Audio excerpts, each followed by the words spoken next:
বাংলাদেশে ওষুধ উৎপাদনে ব্যাপক ভূমিকা থাকলেও রোগীদের সরাসরি সেবায় ফার্মাসিস্টদের এখনও সঠিকভাবে কাজে লাগানো সম্ভব হয়নি বলে মন্তব্য করেছেন স্বাস্থ্য সেবা সচিব মোহাম্মদ সাইদুর রহমান।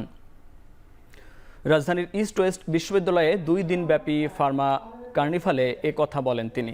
কার্নিভালের শিক্ষার্থীরা পোস্টার প্রেজেন্টেশন, ফার্মা অলিম্পিয়াড সহ নানা ধরনের প্রতিযোগিতায় অংশ নেয়। শিক্ষক, শিক্ষার্থী, গবেষক ও ওষুধ শিল্পের উদ্যোক্তাদের মিলন মেলায় পরিণত হয় এই carnival.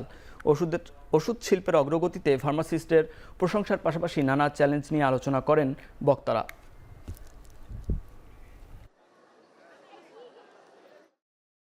Students were chased by the political goons, and the police, they would come here. We give them words of solace. We'll offer them water. We'll offer them some food.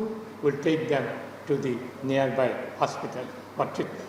That's why in and out, within the country, outside the country, East West University is cited as one of the strongest supporters of the July-August big uprising of the students.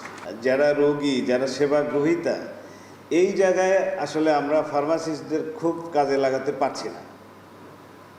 আপনি হাসপাতালে বলেন বা যে কোনো ফার্মেসিতে বলেন, সেই জায়গাগুলো আপনাদের অবস্থান, হাসপাতালে বিশেষ করে গভর্নমেন্ট সেক্টরে, এখানে আপনাদের অবস্থান ওই রকম দৃশ্যমান না। আমাদের যে অর্গানোগ্রাম, সেইখানে আসলে ফার্মাসিস্টদের আমরা ওইভাবে রাখি না। এখানে কাজ করতে হবে।